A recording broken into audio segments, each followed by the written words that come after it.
A Ele a glória, a Ele o louvor por seu braço forte, que sempre nos levantará. Quero convidá-los a abrirmos a Bíblia Sagrada. Quero ler em dois textos bíblicos. O primeiro deles, no Evangelho segundo escreveu São Mateus, no capítulo 25, verso 6.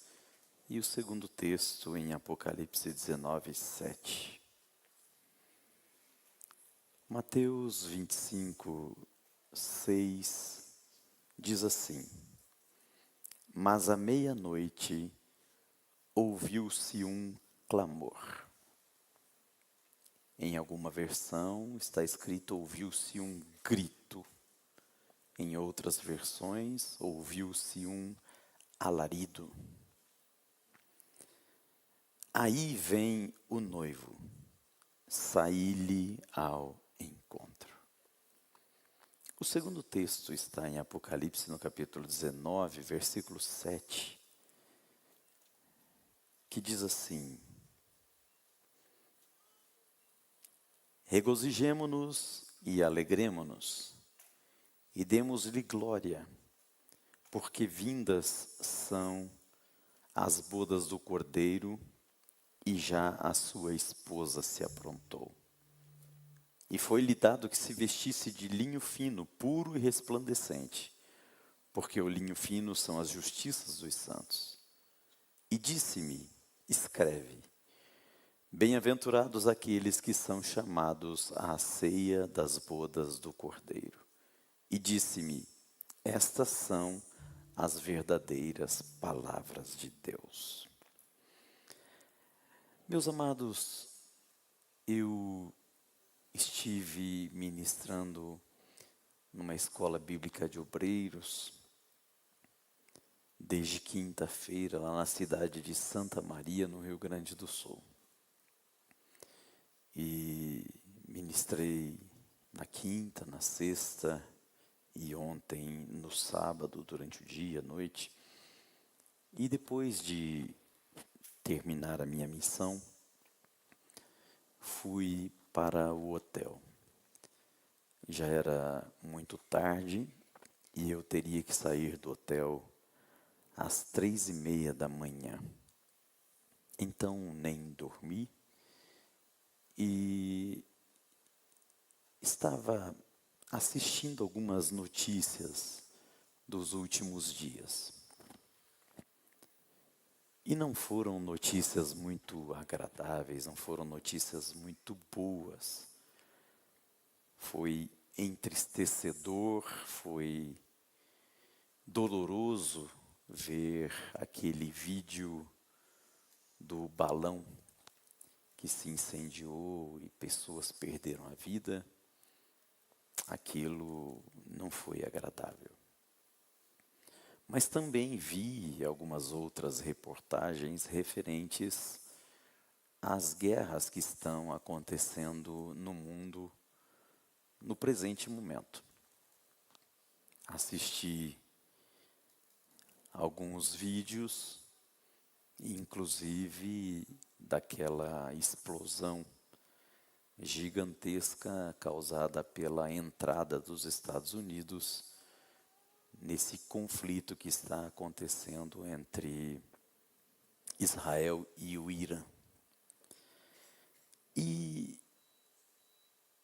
me perturbou. Não fiquei bem, fiquei mal com isso. E passei o resto da madrugada, 3:30 da manhã, me buscaram no hotel para me levarem até Porto Alegre, 300 e alguns quilômetros. Depois peguei o voo de Porto Alegre e vim para o aeroporto aqui em Curitiba. E saí do aeroporto em Curitiba e vim direto para o púlpito para participar e trazer a palavra ainda no culto matinal hoje. Bastante cansado, mas o cansaço não era físico, o cansaço era emocional e também espiritual. E ao longo dessa jornada toda até chegar aqui, eu comecei a meditar e a escrever essa palavra. E meu coração foi levado para esses dois textos que nós acabamos de ler.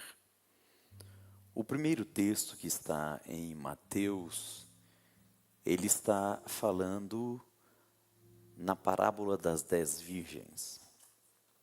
10 virgens aguardavam o noivo e o texto bíblico diz que o noivo tardou a vir, em virtude disso, todas elas adormeceram. Mas, à meia-noite, houve um grito, houve um alarido, houve um clamor. E a palavra usada no original, em grego, é kraugegonen, que dá a ideia de um grito de pavor, um alarme, um barulho que convida a ações, que convida a reações, como um alarme de sirene ou como um alarme de gritos. E no grito ouviu-se: aí vem o esposo, saí-lhe ao encontro. Como que dizendo: estejam prontas, agora é a hora. Agora é a hora, chegou o momento. Tardou, mas chegou. E agora vocês precisam estar prontas. E o texto bíblico diz que 5 dessas 10 virgens eram prudentes. E qual é a prudência delas? Elas tinham reserva de combustível, azeite, combustível, para manterem as suas lâmpadas acesas. Mas as outras 5, o texto bíblico diz que eram imprudentes. Elas não tinham reserva de azeite. E porque elas não tinham reserva de azeite, não puderam acender as suas lâmpadas, elas não puderam entrar na festa das bodas. Só entraram aquelas prudentes que tinham reserva de azeite. Isso é o que diz esse primeiro texto bíblico que nós lemos. O segundo texto que nós lemos em Apocalipse trata de um arrebatamento de João, onde Deus mostra para João acontecimentos futuros. Por isso o Apocalipse é considerado um livro escatológico, profético. É um livro que fala de coisas futuras, de acontecimentos futuros. E nesse futuro narrado no texto que nós acabamos de ler, uma voz está dizendo: regozijemos, alegremos. E a ideia dessa voz no original é a mesma ideia do grito lá de Mateus. Mas enquanto em Mateus aquele grito é um grito quase desesperado, aqui em Apocalipse esse grito é um grito de paz. Porque esse grito aqui em Apocalipse é para aqueles que estão prontos, é para aqueles que estão preparados, para aqueles que têm o convite, para aqueles que têm entrada nas bodas. na festa de casamento chamado Bodas do Cordeiro. E o versículo 9 ainda diz assim, e é Jesus quem manda João escrever. João, escreve aí. Bem-aventurados são aqueles que são chamados às bodas do Cordeiro. Esses dois textos bíblicos estão ilustrando o encontro do noivo Jesus com a sua noiva, a igreja. Esses dois textos remetem àquilo que nós pregamos e cremos como o arrebatamento. O momento em que Cristo se manifestará para encontrar o seu povo. O momento em que nós o encontraremos pessoalmente. E a Bíblia trata esse momento metaforicamente como um casamento entre um noivo e uma noiva, e a entrada na festa de bodas, que metaforicamente é a entrada no céu.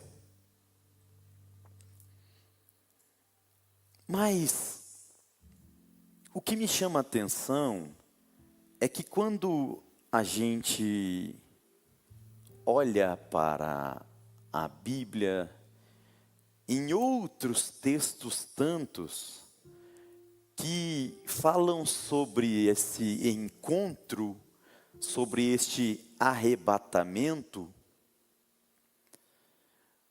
a Bíblia narra alguns sinais, alguns sintomas, que têm a finalidade de produzir atenção de todo mundo. O Senhor Jesus foi enfático em dizer, quando vocês ouvirem falar de guerras, de rumores de guerras, de pestes, e ele enumera uma grande quantidade de sinais que apontam para esse momento crucial, esse momento final, esse momento importantíssimo. E meu coração ficou perturbado, porque aquele elenco de sinais que a Bíblia prevê, estão todos acontecendo. E acontecendo reiteradamente. E acontecendo em intensidade nunca vista. Amados, não se enganem. Há muito tempo que o mundo não vê um momento tão perigoso quanto esse agora. Ninguém se engane.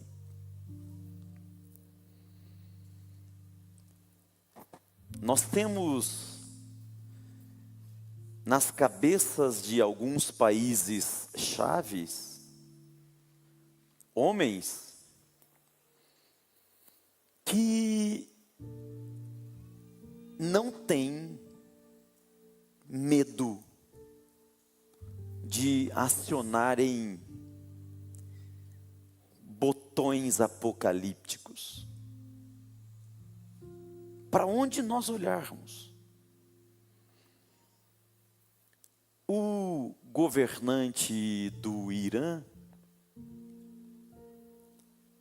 Mohammed Ali Khamenei, já deu provas mais do que inequívocas do seu radicalismo, da sua loucura. E sim, é um homem que, se tiver acesso a armas atômicas, as usará. Não se enganem a respeito do governante da França. Não se enganem a respeito do governante da Rússia, o Vladimir Putin. Não temeria usar armas atômicas. Não nos enganemos a respeito de Donald Trump. Não temeria usar armas atômicas. E quando se faz uma análise geopolítica do mundo nos dias que nós estamos vivendo, nunca houve um cenário mais fácil do que esse. Nem na Guerra Fria.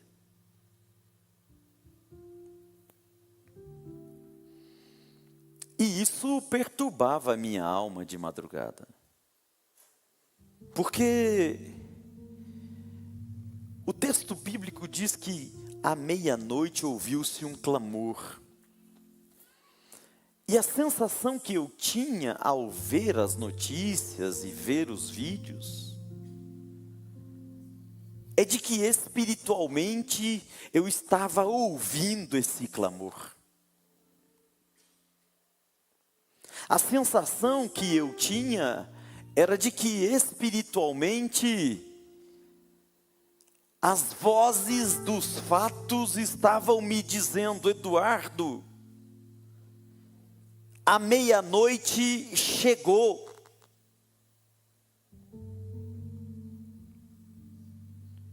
Eduardo, estamos a um passo do momento crucial do encontro de Cristo com a sua igreja.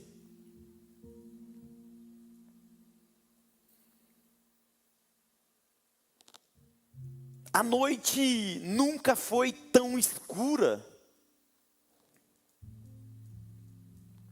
Os fatos nunca foram tão terríveis e dolorosos e pior,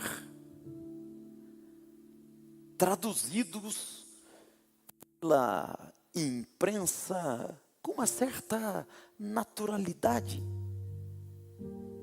como se for algo simples que não é. Estamos falando de homens loucos com poderes de destruição em massa. Estamos falando de pessoas que não têm dificuldade em mesmo se explodir para cumprir o seu radicalismo. É meia-noite. E os fatos estão gritando, estão dizendo: o noivo está chegando. O encontro de Cristo com a sua igreja está chegando. Está muito próximo.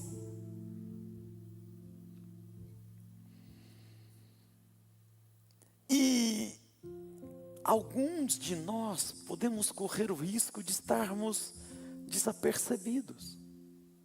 Sim, porque vamos vivendo a vida. Vamos vivendo as nossas próprias histórias, ensimesmados nas nossas realidades.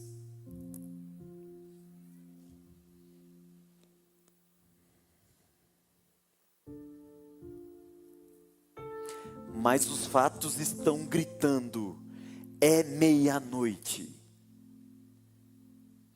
A noite escura chegou. Guerras, rumores de guerras, peste, fome. Guerras as mais diversas. Não nos enganemos, não estamos em paz no Brasil. Cada dia o que assistimos são as facções criminosas dominando mais espaços, dominando mais territórios.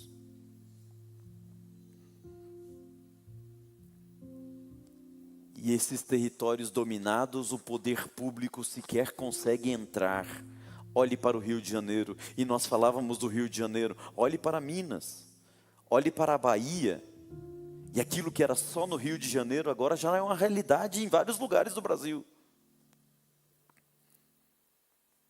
Estive no Rio Grande do Sul agora, e as guerras de facções são absurdas. E olha os nomes das facções. Tiro na cara é uma delas.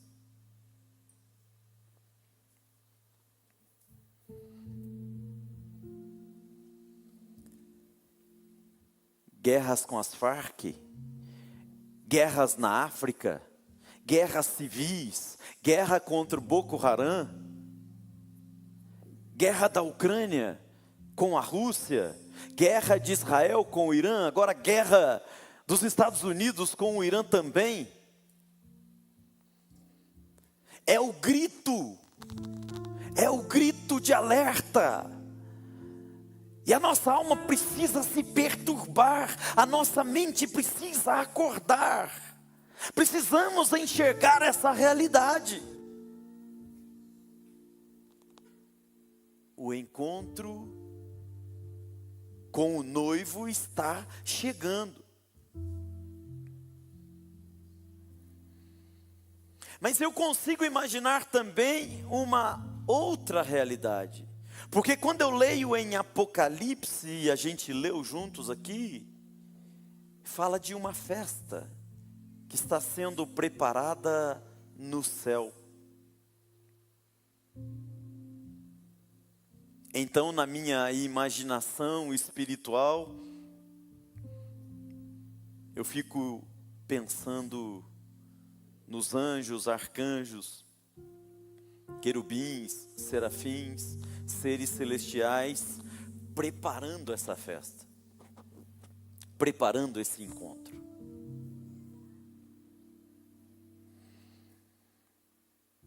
E a pergunta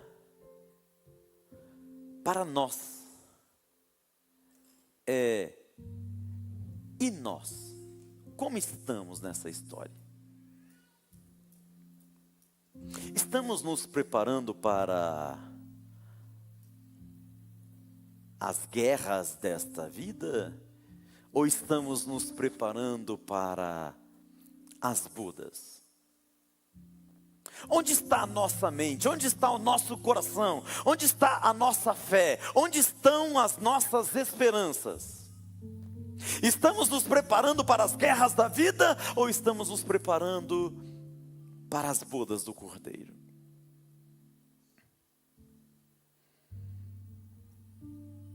E em Apocalipse 19:7 nos passa um senso de urgência, dizendo: a noiva já está pronta. A igreja já está pronta. Mas a pergunta é: individualmente nós estamos prontos? A igreja espiritualmente está pronta, mas cada um de nós fazemos parte desta igreja pronta. A igreja do Senhor está pronta. A Bíblia está dizendo que ela está pronta, mas eu estou pronto com ela?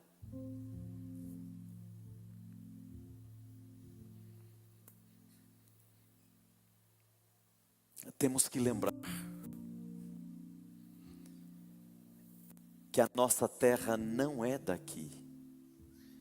Nós fazemos parte desta noiva, esta igreja. E a nacionalidade desta igreja não é terrena.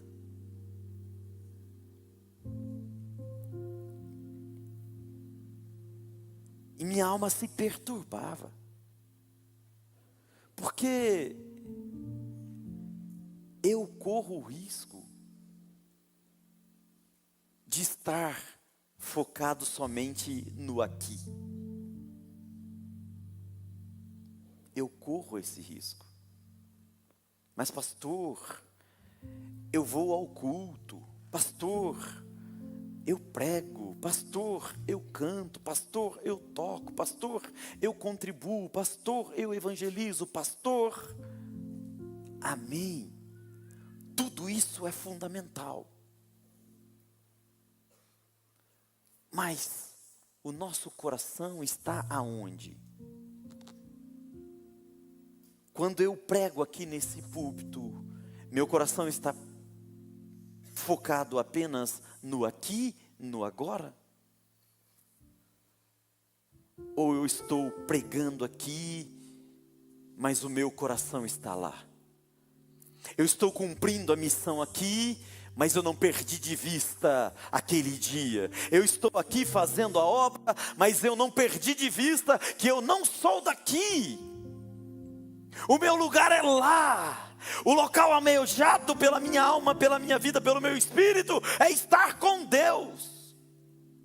Então quando toco sim, para tocar vidas, para influenciar pessoas, para abençoar a igreja, mas o meu foco está lá. Eu estou tocando, eu estou ensaiando para ir para lá, eu estou cantando aqui, estou tocando vidas, estamos conduzindo a igreja para o cântico e para o louvor, mas o nosso coração está lá, estamos ensaiando aqui para cantarmos lá. Eu estou fazendo algo aqui e estou servindo aqui na terra sim, mas isso aqui não é o meu limite. O meu limite é servir aqui, para me preparar, para servir lá, para estar lá, para viver lá, para comungar lá.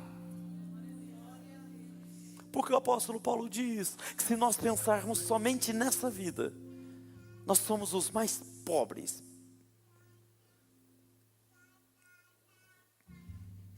Se eu pensar só no aqui,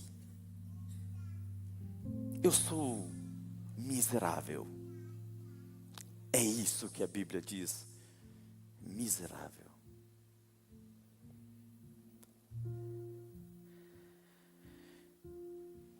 E os sinais são claros.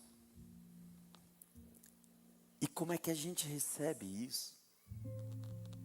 Como é que você recebeu ontem a notícia da entrada dos Estados Unidos na guerra? Não te perturba? Não estou lá. Estados Unidos não é o meu país.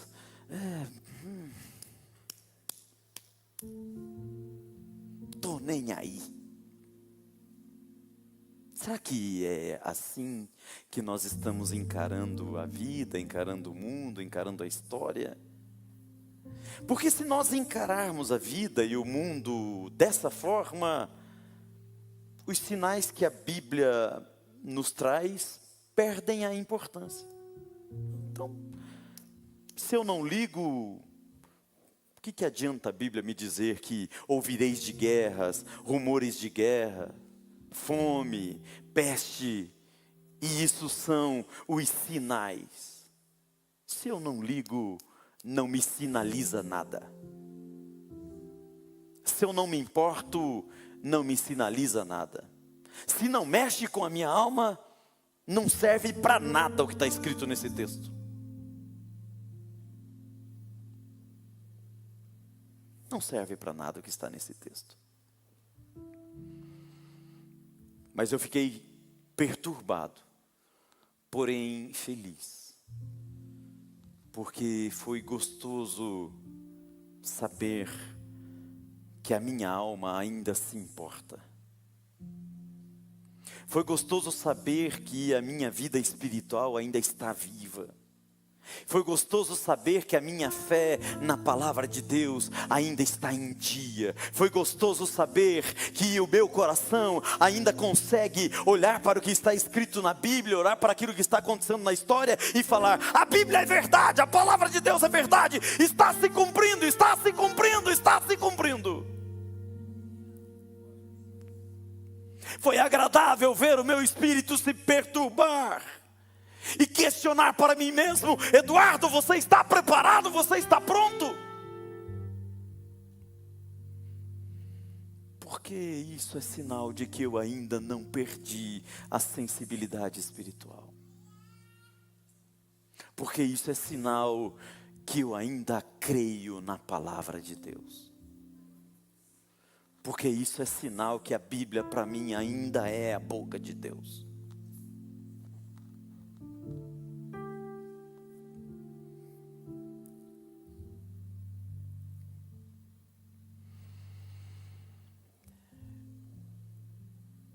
As virgens todas elas dormiram. Eu já vi pregadores abordarem esse sono de uma forma negativa. E eu não consigo enxergar algo de negativo aqui nesse sono. Eu só consigo enxergar humanidade. Humanidade. Cansar-se e dormir é humano. Nada mais humano do que cansar-se e dormir.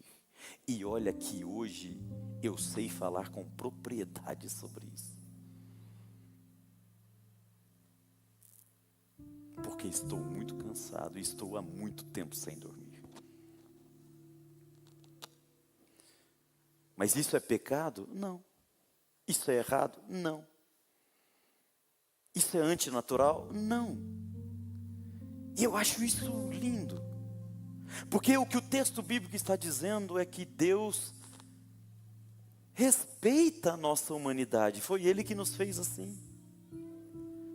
Amados, cansarmos, tosquenejarmos, é humano. Tudo bem. Tudo bem. Isso é um conforto de Deus para nós hoje. Porque talvez você, como eu, esteja pensando assim: eu estou muito cansado, eu estou exausto, E aí talvez você até pense assim: será que a minha fé acabou? Não, você só está cansado. E isso só diz uma coisa: que você é um ser humano lindo, criado por Deus. Só isso. Cansar, ter emoções, sentir dores, ansiedade, angústia às vezes, tristezas às vezes, alegrias às vezes. Isso é humano. Não há pecado nisso. Não há pecado nisso. Todas as virgens dormiram. E não há na Bíblia nenhuma censura ao fato delas terem dormido. Elas não são repreendidas por terem dormido. Elas não são criticadas na Bíblia porque dormiram. Simplesmente dormiram, natural, tudo bem. Humanas, dormiram. O problema não é aí. O problema é que quando o grito soa, quando o alarme toca, é meia-noite, o noivo está vindo. Todas as 10 acordam, tudo bem, natural. Mas aí aparece uma diferença. Porque 5 ainda tinham azeite suficiente para acenderem as suas lâmpadas e entrarem na festa de bodas. E o problema das outras não foi ter dormido. O problema das outras foi não ter azeite. Não conseguirem manter as suas lâmpadas acesas, não terem combustível mais. Dormir não é o problema é não ter mais combustível.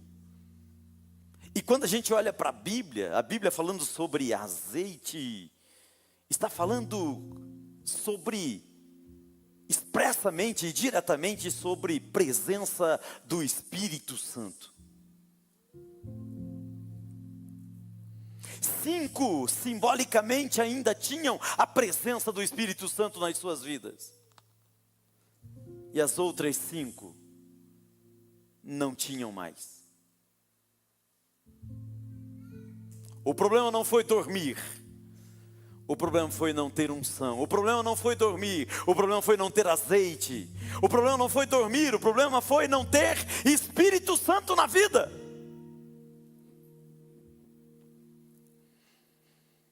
E alguém me questionaria: pastor, como é que a gente cultiva o Espírito Santo na vida? Como é que a gente faz depósito desse azeite?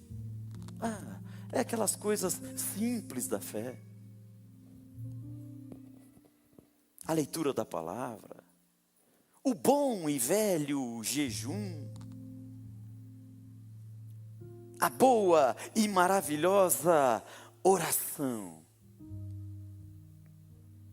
Mateus capítulo 6, versículo 6, o próprio Cristo diz: lá de vez em quando, entra no teu quarto, fecha a porta e fala com o teu pai em secreto. E o teu pai que te ouve em secreto, te atenderá.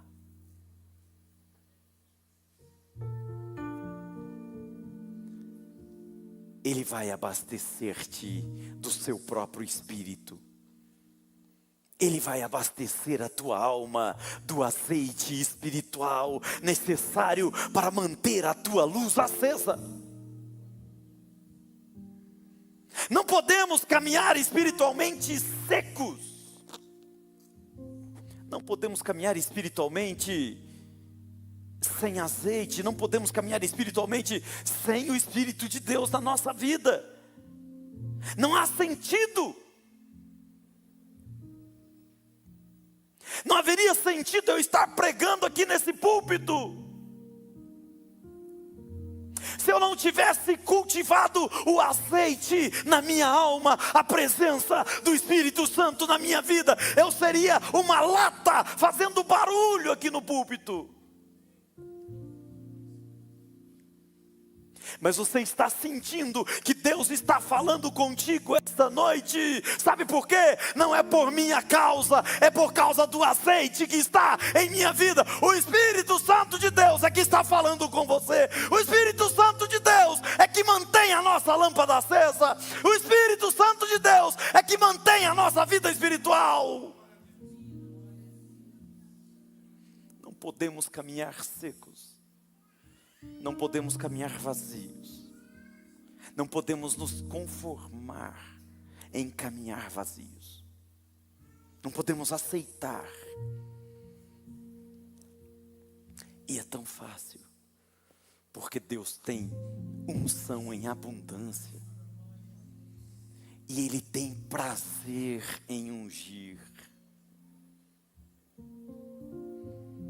Deus tem prazer em ungir a nossa vida. Às vezes a gente olha para aqueles textos, clama a mim e responder-te-ei, e a gente pensa só em coisas materiais. Uma casa, vou clamar por uma casa, vou clamar por um carro, vou clamar por um emprego, vou clamar por uma posição, vou clamar. Às vezes a gente pensa naqueles textos bíblicos: pedi e dar-se-vos-á, buscai e achareis, batei e abrir-se-vos-á, e a gente pensa só materialmente. O nosso foco é só terreno.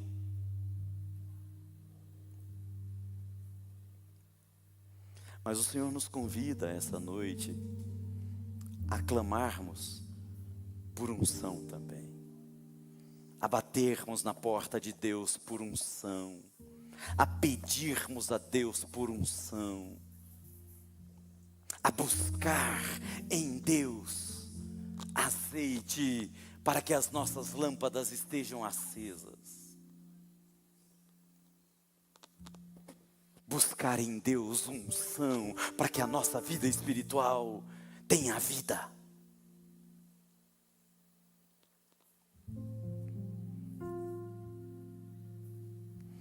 Enquanto o mundo entra em guerra, a igreja do Senhor deve entrar no quarto de oração.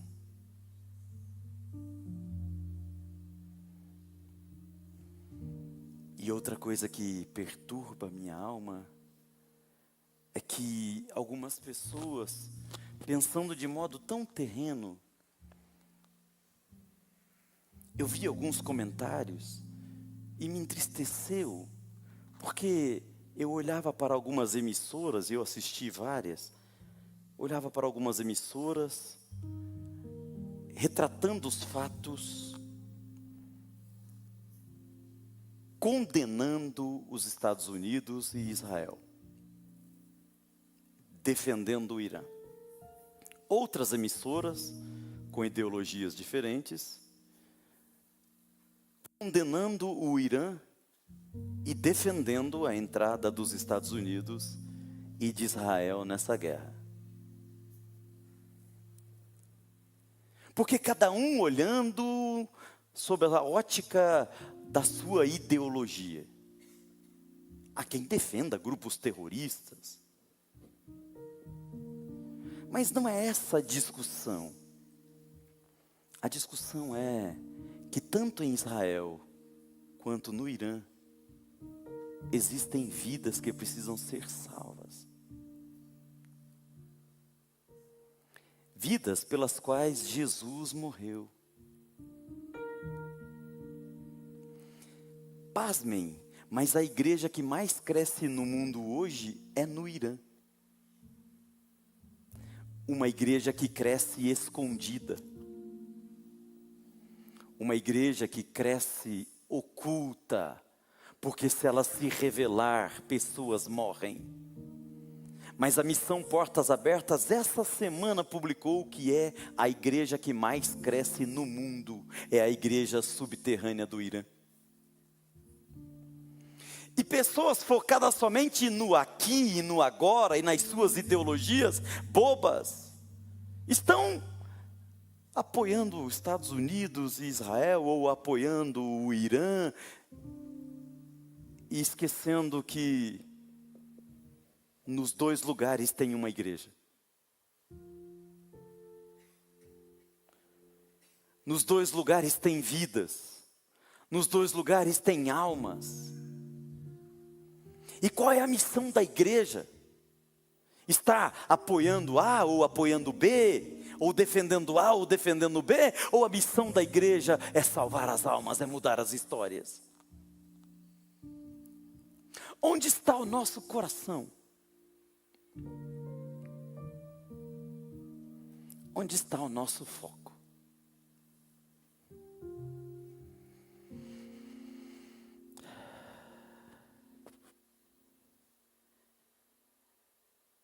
O noivo vem. Cristo está às portas. E eu caminho para o final,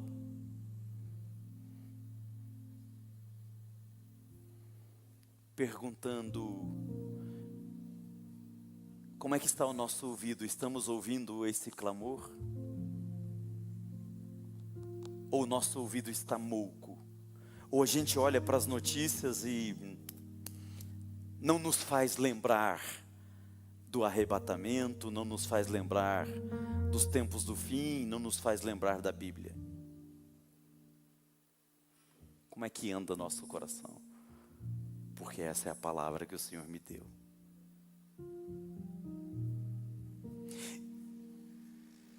Se ouvimos o clamor e interpretamos esse clamor como um alarido dizendo: o noivo vem, vamos à segunda pergunta. Porque se já estamos reprovados na primeira, temos um problema mais grave para resolver. Mas se você está ouvindo o alarido, glórias a Deus, você já venceu a primeira barreira. Mas vamos à segunda pergunta. Estamos prontos?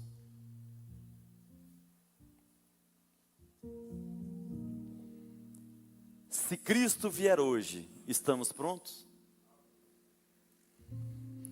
Se Cristo vier coletivamente, você está pronto? Está pronta? Eu estou pronto? E não é só coletivamente. Aquelas pessoas que estavam naquele balão, elas se sentiam felizes, seguras, tiraram fotos, fizeram filmes, mandaram celebrando com os seus familiares. Olha nós aqui, seguras, tranquilas. Passeio de balão. Poderia ser um passeio de carro, poderia ser uma viagem de avião, poderia ser qualquer coisa. Mas o que é fato da vida é que em segundos as circunstâncias mudam.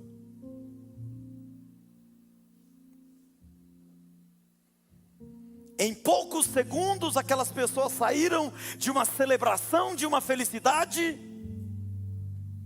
para um desespero e morte.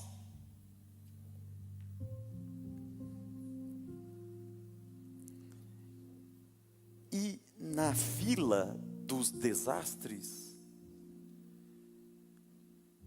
todos nós estamos. Nós só não sabemos qual é a nossa senha. Mas todos nós estamos sujeitos.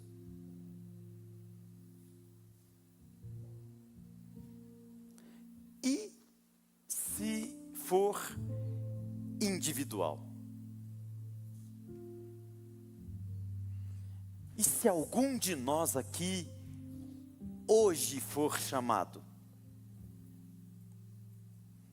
Lembra daquele rico que disse: estou com os celeiros cheios, estou rico, estou tranquilo, ó minha alma, come e bebe e folga.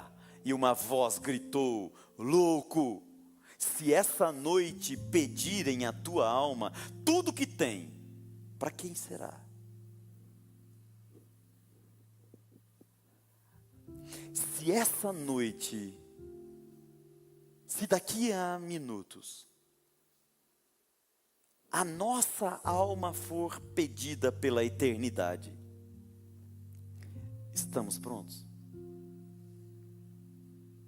Pastor, domingo à noite, tá friozinho, eu deixei de comer pipoca e tomar café, vestido com aquele pijama de soft, calçado com pantufas e aquela touca de pompom em casa. Eu deixei tudo isso em casa para vir aqui na igreja, para o senhor trazer uma mensagem dessa, pastor.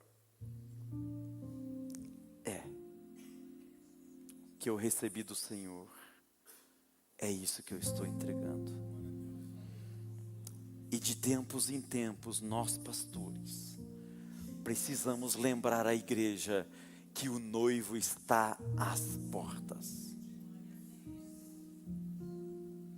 E não basta nós estarmos aqui adorando, cultuando, não basta nós estarmos fazendo uma multidão de coisas, nós temos que estar preparados para encontrar com o noivo. Porque se eu estiver fazendo 1 milhão de coisas aqui, mas eu não estiver preparado para encontrar com Cristo, não valeu a pena. Eu perdi tudo. Vamos estar em pé, por favor.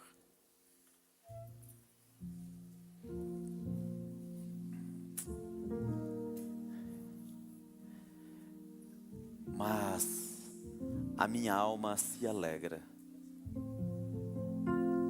por 2 coisas. Primeiro, porque há multidões e multidões que agora podem dizer: Maranata, ora vem, Senhor Jesus. Isso alegra minha alma, isso me conforta. Mas a segunda coisa é que essa tranquilidade, ela está à disposição de todo mundo. Quem já está bem, amém. Quem já pode dizer: Maranata, ora vem, Senhor Jesus, amém. Glórias a Deus, que Deus continue te preservando assim. Mas, se você tem dúvidas, se você não tem muita certeza de poder cantar Maranata, ora vem, Senhor Jesus, eu tenho uma notícia muito feliz. A simplicidade do Evangelho Deus amou o mundo de tal maneira que deu seu Filho unigênito, para que todo aquele que crer nele não pereça, mas tenha a vida eterna.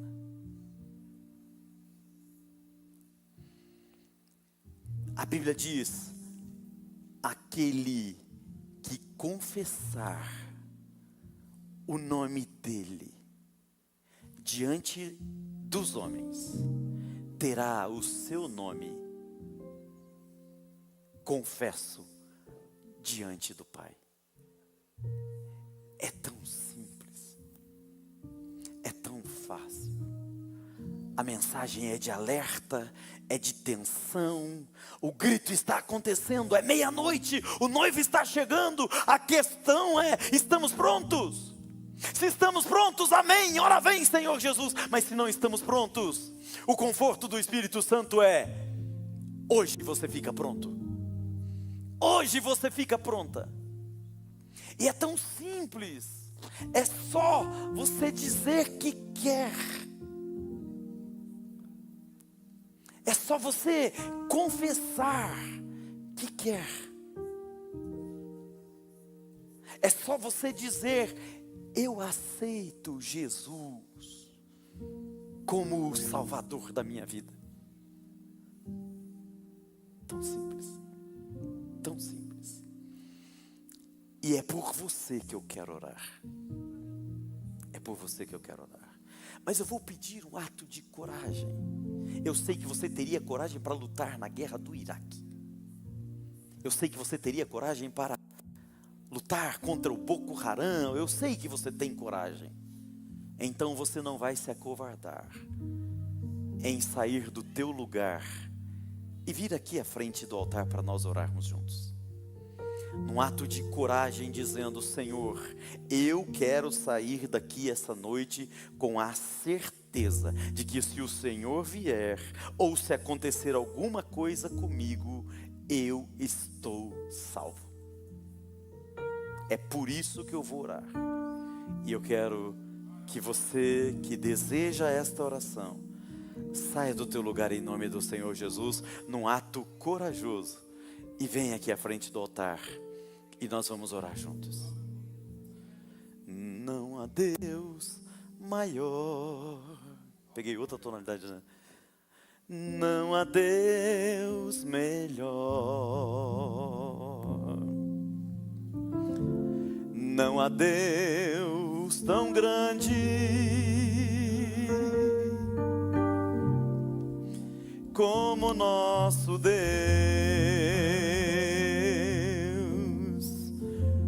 Não há Deus maior. Vem aqui, filha, vem aqui, vem aqui. Não há Deus melhor, não há Deus maior. Vem em nome do Senhor Jesus. Não há Deus tão grande. Os nossos irmãos e irmãs, venham dar o seu carinho, o seu abraço a esses amados aqui, por favor. Criou o céu, criou o céu, criou a terra. Amém. Criou o sol e as estrelas. Tudo ele fez, tudo criou, tudo formou. Para o seu louvor, para o seu louvor, para o seu,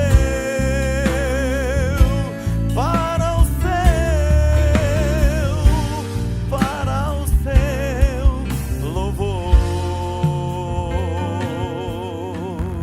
Senhor, nós te damos graças, Pai, por tua palavra ministrada aos nossos corações, ao meu coração desde a madrugada deste dia, Senhor, e ao coração dos meus irmãos nesta noite. uma palavra que nos confronta, sim. É uma palavra que nos convida a reflexões, sim. Uma palavra que coloca o dedo em nossas feridas de alma, sim. Uma palavra que mexe com as nossas dúvidas, sim. Mas é a palavra do céu, é a palavra do Senhor, é a palavra de amor. É uma palavra que confronta com amor. É uma palavra que confronta com o desejo de nos salvar, de nos perdoar, de nos transformar, de mudar a nossa história e de nos dar a certeza da salvação. A tua palavra nos declara o teu amor, dizendo: há coisas que precisam ser corrigidas, mas a tua palavra diz: eu estou aqui, eu sou o teu Deus, estou aqui para te ajudar, para te consolar, para te curar, para te abençoar, para te fortalecer, para curar a tua alma, para curar as tuas feridas, para restaurar as tuas necessidades. Nós te louvamos por essa palavra de amor que nos alcançou. Nós te louvamos por essa palavra de amor que nos convidou a essa reflexão e nos abraçou e nos acalentou e acalmou a nossa alma e nos faz sair daqui essa noite na certeza de que o Senhor vier, individual ou coletivamente, nós estamos prontos. Nós podemos cantar o cântico: Maranata, Maranata. Pode vir, Senhor Jesus, pode vir, Senhor Jesus, pode vir, Senhor Jesus. É por isso que nós oramos, Senhor, e é por tudo isso que nós te agradecemos. Em nome de Jesus. Abrace o teu irmão, abrace a tua irmã. Diga palavras do céu. Seja acalmado o teu coração. O Senhor te perdoa e te levanta esta noite. O Senhor te fortalece e te prepara esta noite. Em nome de Jesus. Aleluia.